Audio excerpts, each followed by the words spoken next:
Avant cette date du 23 septembre 2022, cela fait 3 mois et 5 jours avant la mort de Linda de Souza, cette dernière allongée dans son lit d'hôpital à Gisors, ici en France, dans un état critique déprimant, elle qui souffre d'insuffisance respiratoire aggravée par le Covid, elle ne s'alimente plus et souhaite la mort, elle ne répète et en boucle qu'une seule phrase qu'elle veut partir.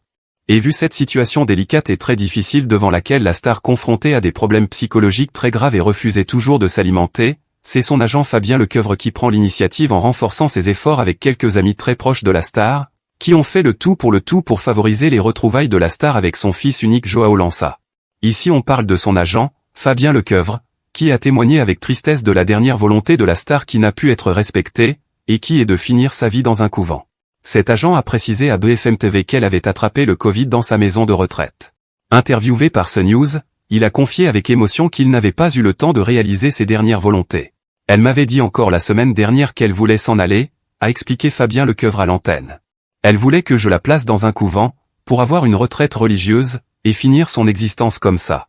D'après lui, Linda de Souza, de son vrai nom, Theolinda Joaquina de Souza Lança, était devenue très croyante durant les dernières années de sa vie et faisait ses prières toutes les 2 heures.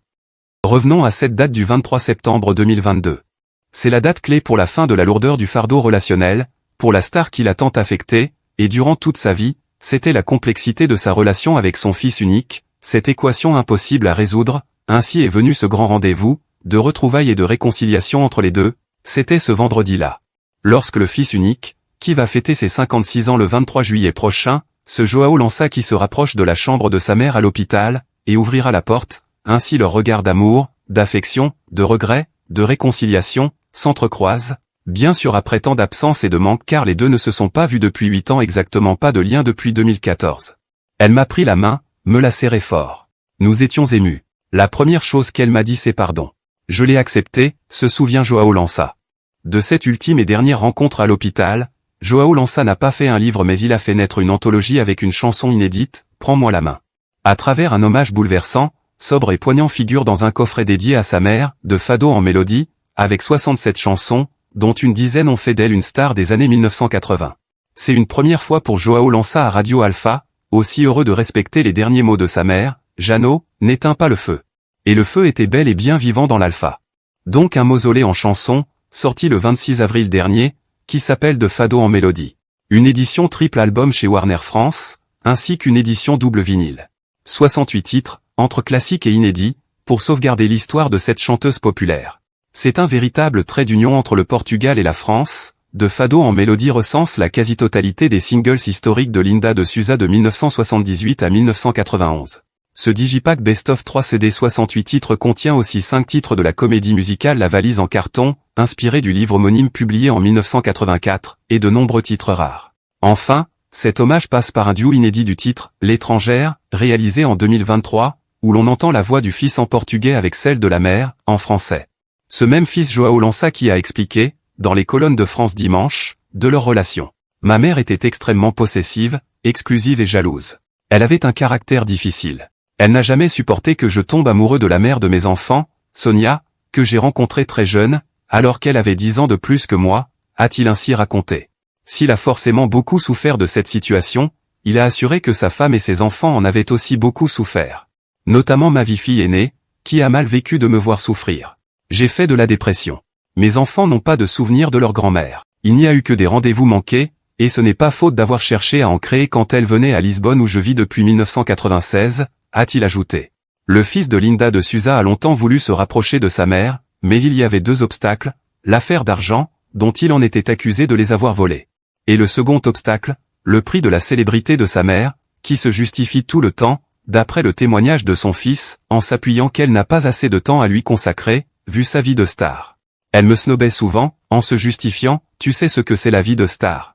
Il retourne ensuite à son relationnel avec son père, c'est mon père, que j'ai revu à l'âge de 34 ans, qui m'a dit que j'avais été un enfant de l'amour, car il avait été éperdument amoureux de ma mère.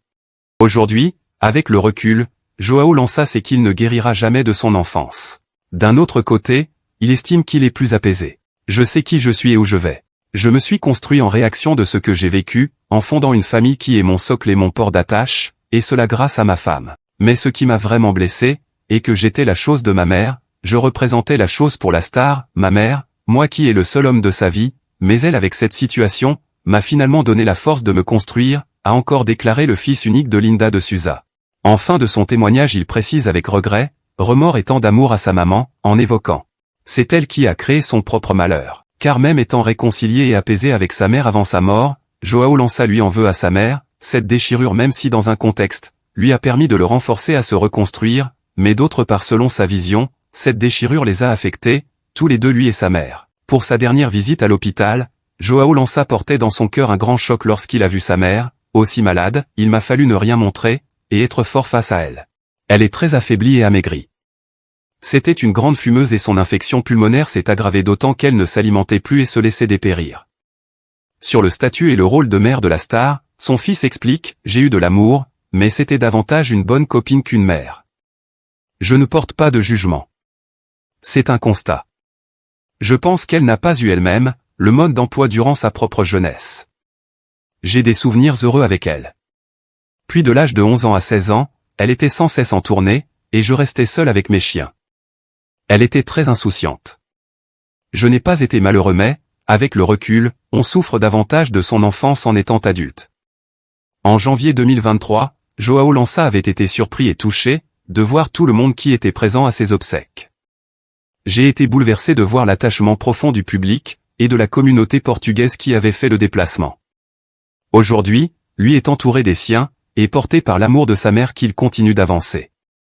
Malgré toute cette relation aussi complexe, João Lança porte dans son cœur, une sorte de reconnaissance envers cette star qui est sa mère, et qui est la bien-aimée d'un large public, qui a pu sentir son sacrifice pour se donner à fond, dans son parcours d'artiste, chose que ses fans lui rendent avec une très belle déclaration d'amour, et qui pour eux reste en mémoire comme, un souvenir indélébile, d'être, et de rester pour toujours, l'image incontournable, d'une voix d'or unique. Et vraiment exceptionnelle.